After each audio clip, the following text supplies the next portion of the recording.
The Huawei Ascend Mate has a 6-inch plus screen and a quad-core processor, but how well can it fit in your pocket? Find out in our review. Hey everybody, I'm Chris Wilk, and I just lied to you. Only you can tell if the Ascend Mate can fit in your pocket. But I can tell you pretty much everything else. Let's kick off the review with a look at the specs. The Huawei Ascend Mate has a 6.1-inch 720p IPS Plus display. It's powered by a Huawei K3V2 chipset and has a 1.5 GHz quad-core CPU, Vivante GC4000 GPU, 2 gigs of RAM, and 8 gigs of internal storage, expandable via microSD. Looking at the cameras, we have an 8-megapixel rear-facing camera with 1080p video capture, and a 1-megapixel front-facing camera with 720p video capture. Providing the juice is a hefty 4050 mAh battery. While it's not the most visually impressive device we've ever seen, I like the simplistic utilitarian look of the Ascend Mate.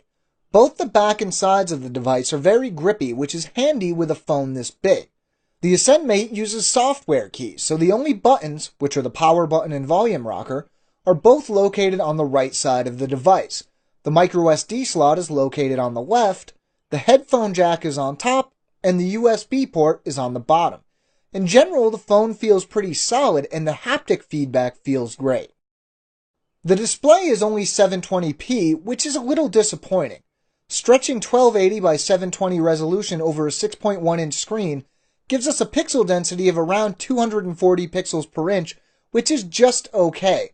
Pixelation is noticeable if you look close, but with a device this size, you probably won't be doing that too often. The IPS Plus display is fairly nice otherwise. Colors are well balanced and vivid without going to the point of oversaturation. Black levels are good, and so is the brightness. Since Huawei produces its own CPUs, we weren't really sure what to expect when it came to benchmarks, but we started with our favorite Antutu benchmark. We ran the benchmark 10 times and got scores ranging from just over 15,000 to just under 15,900. The final average score was 15,639. Next, we turned to Epic Citadel. Even though the app recently updated to add an ultra-high quality mode, we weren't able to use it, probably due to the CPU's somewhat older Cortex-A9 architecture. So we tried high quality mode, which gave us an average frame rate of 37.7 frames per second. High performance mode slightly boosted the frame rate to an average of 40.2 frames per second. Real-world use proved to be very smooth, whether scrolling through the home screens and menus or launching apps. We tried a few games, and while simpler games like the Jump ran smoothly enough, the more hardware-intensive Real Racing 3 did give it a little trouble. The Ascend Mate runs Android 4.1.2 Jelly Bean and is skinned with Huawei's Emotion UI, which might take a little getting used to. First, there's no app drawer. Everything just goes on your home screens. I found this very weird at first, but got used to it after a while. The UI is super themable with 20 different official themes built in right out of the box. And if that's not enough, you can mix and match elements of different themes to create your own. Not a whole lot of bloatware is present, just a few social networking apps like Facebook and Twitter, and Kingsoft Office, which actually lets you create documents. Handy.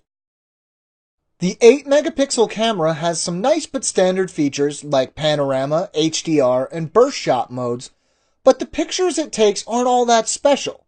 Colors can be either too dark or a little washed out, and low performance isn't very good, but overall they're fairly decent. The 1080p video capture is fairly nice, with a smooth 30 frames per second and fairly crisp picture.